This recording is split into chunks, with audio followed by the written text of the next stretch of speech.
Hi, and thanks for joining Scruffy Politics. Stimpy over here in the suburbs of Detroit. Steve-O over there in the suburbs of Chicagoland, Northeast Illinois. And at this time this evening, we are all just really tired of winning. We are just winning, because Donald Trump just passed the big, beautiful bill. Now, I will admit right up front, I do have some reservations about winning. What's that with winning? Who's winning?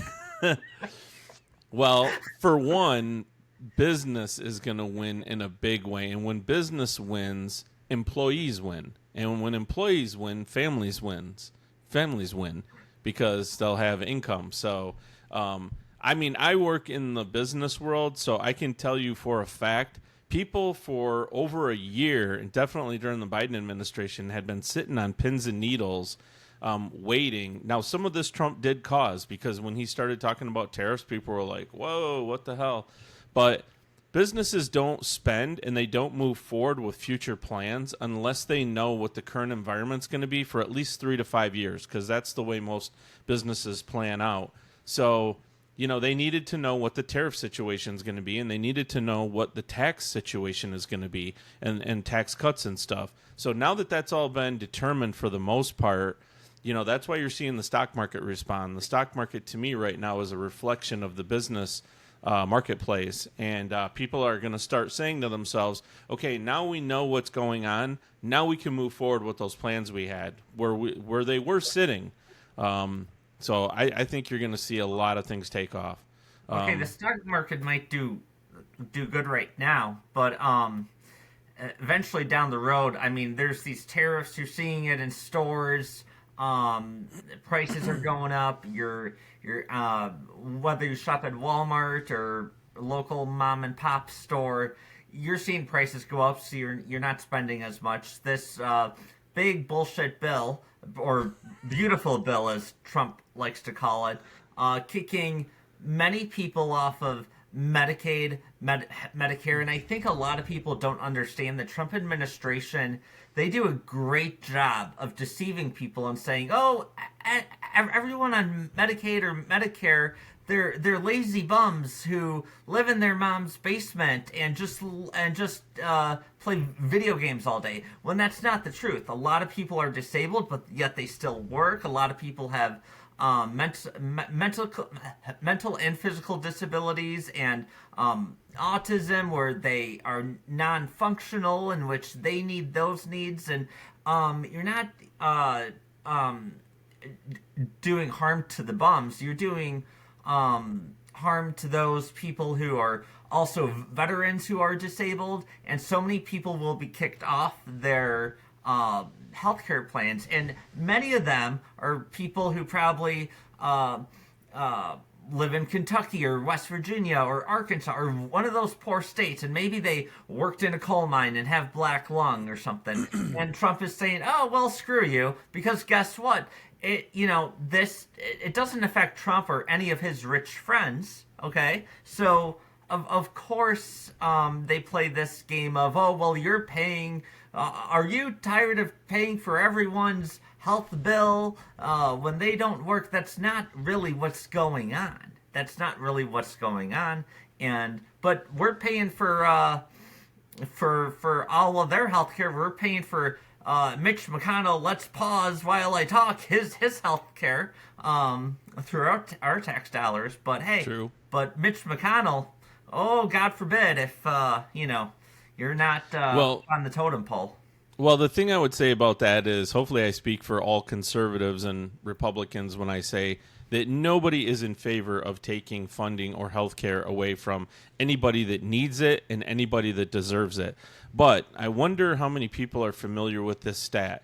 So based on the requirements for Medicaid, there's supposed to be about 35 million people that are eligible for Medicaid, right? And for those who don't know, Medicaid is typically for the poorer people. Medicare, which it's often confused with, is what people get when they retire from work. So that's typically after retirement. But the number of people that are accessing Medicaid is 70 million. It's double the amount of people who on paper are eligible. So I want every single person that needs it and deserves it to get it. But what about the people that don't deserve it and are taking advantage of the system? There are professional thieves. Democrats never want to acknowledge this. They never want to talk about it. They just act like it doesn't exist. But there's professional thieves that are taking advantage of the system. And guess who that hurts in the long run? It hurts the people. I would actually like to, you know what I'd like to do? I would like to get everybody that is gaining the system off it. And then the people that legitimately need it, I'd like to increase their amount. That's what we should be doing. Well, yeah. What do you do? In a perfect world, yeah, that would be great.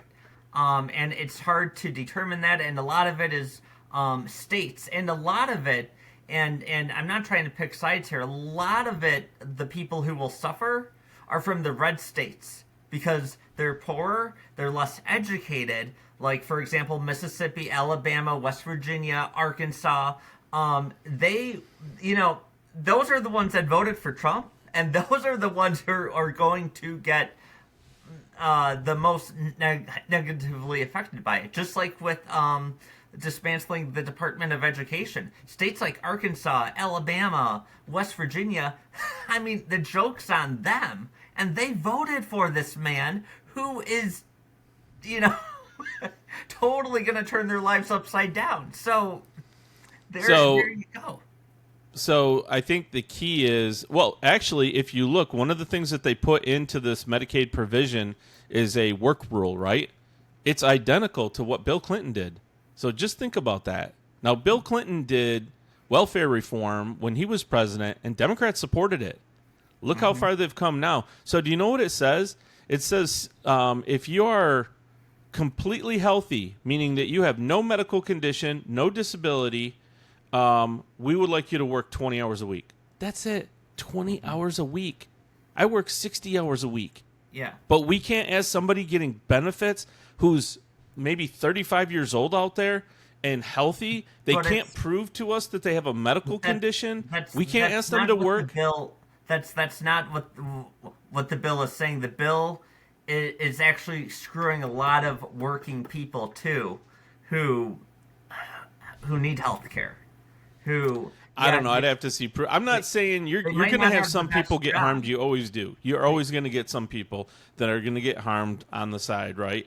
Because things don't always work perfectly. But, some of these situations, I already see they've already got, this hospital's closing. Really? So you're saying a hospital out in the middle of Iowa that had 10 employees? And how many people they were servicing? And then if that hospital closes, the next closest one? Oh, they have to drive to Des Moines. That's 45-minute drive. What? That's the end of the world? Seriously? So we're just going to keep paying these 5 people out in the middle of nowhere because people don't want to drive 45 minutes to Des Moines? I mean, come on. We got to be somewhat logical and reasonable with our money. We can't just keep throwing it all down a rat hole. Yeah, and that's true, but that's what this bill is also doing. It's giving the multimillionaires and the billionaires even more tax breaks. Okay, so you brought up an excellent point. Which, in my opinion, I think healthcare is more important than tax breaks. In my opinion, I'm more affected by that than tax breaks, but because without healthcare, then you don't have anything.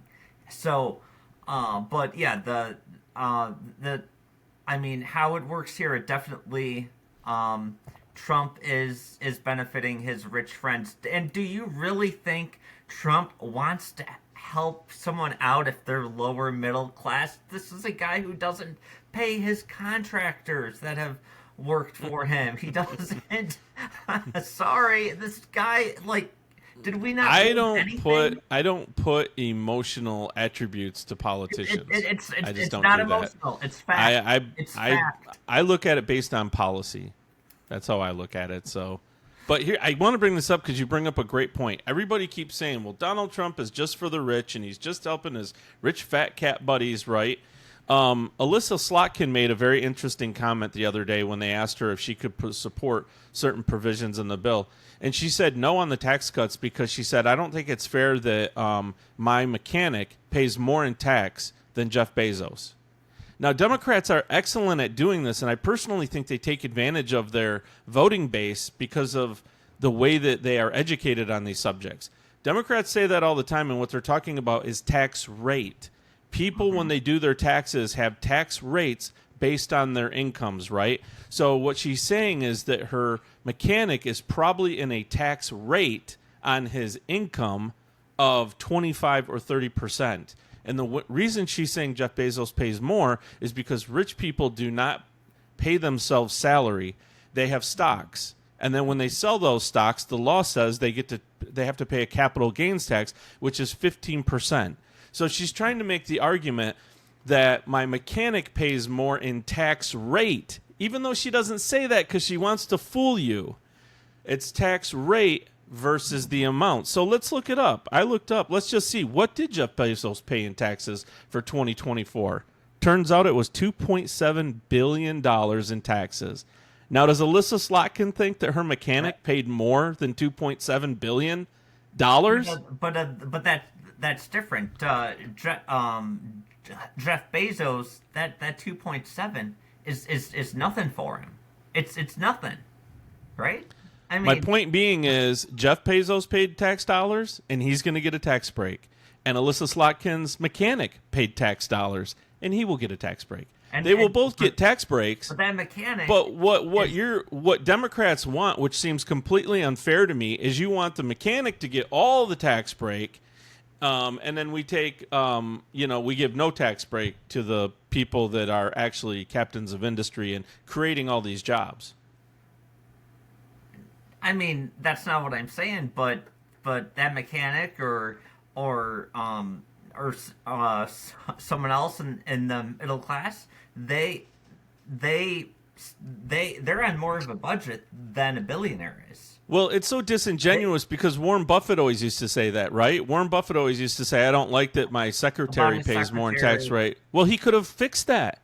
Warren Buffett could have paid his secretary whatever he wanted. He could have paid her $20 million a year, or he could have paid himself in salary.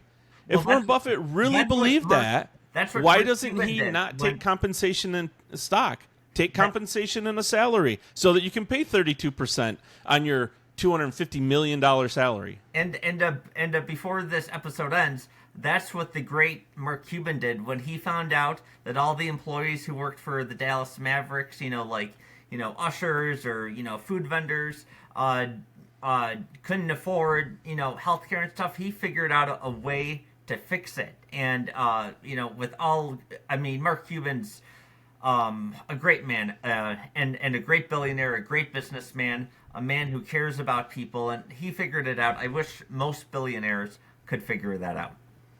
Mark Cuban has gotten wealthy on his Shark Tank show because he takes people that have put their life savings into something and came up with a great idea like Ring Doorbell, and he tells them, hey, that's a great idea. I'll take 65% of the company if I write you a check for $25,000. So for $25,000, you sell your soul to Mark Cuban, and he walks away with the profit. Mark Cuban is not a nice guy. He does not care about people. Go find the people that invested with him in Shark Tank and see how they like Mark Cuban and how it worked out for them. Because Mark Cuban took their hard work and their great idea, and he took it to the bank, and he gave them a couple of bucks on the side. That's how private equity works. I have to look more into that, but I thought those people still had... oh, God, no. Mark Cuban takes those people to the bank. They're lucky to get anything. Seriously, that's what it is. It's like, hey, Steve, you have a great idea. I tell you what, I'll give you $10 while I make $50,000. How's that? Sounds like a good deal? You ready to sign up? That's Shark Tank. That's how they operate. Well, hey. They're not doing it because they like people. They're doing it because they want to make money, and they make incredible deals sometimes. Well, they're business people, but yep. I'd rather trust Mark Cuban on there than a Kevin O'Leary any day. Mark Cuban is still one of my favorite rich people. He is, yeah. All right. Well, we'll end it there. But thanks for watching. Like, comment. Please tell us what you think about the big beautiful bill. Tell us if you like it and why you like it. If you don't like it, tell us why you don't like it. It seems like everybody's going to say they don't like it because, oh, we're throwing people off Medicaid. Oh, no. What are they going to do? No, it's a Oh, fact. no. Oh, no. They're going to get turned down for care when they fact. go to the hospital. We're going to tell them we have to die in the street. Well, that's what's going to happen. That doesn't happen anywhere in America. Not only do we not do that to American citizens, we don't do that to the immigrants. Look at all the illegals. 20 million illegals Joe Biden let in. They're all getting fed. They're all getting housing. They all are. Their kids are going to school. Who's paying for their kids to go to school? Wait. Who's paying for the kids to go to school? We cannot talk about Joe Biden letting them in because remember, in 2016, Donald Trump was going to build a wall and nobody was going to come in. So by the time Joe Biden came into office, that should have been solved. So, well, if they're smart and they really want a chance in America, they'll self-deport, and then they'll do it the right way, the way all the other legal immigrants did it. well, So, we just all have right. to figure out a way. Okay. All right, Thank we'll you. leave it there. All right, bye.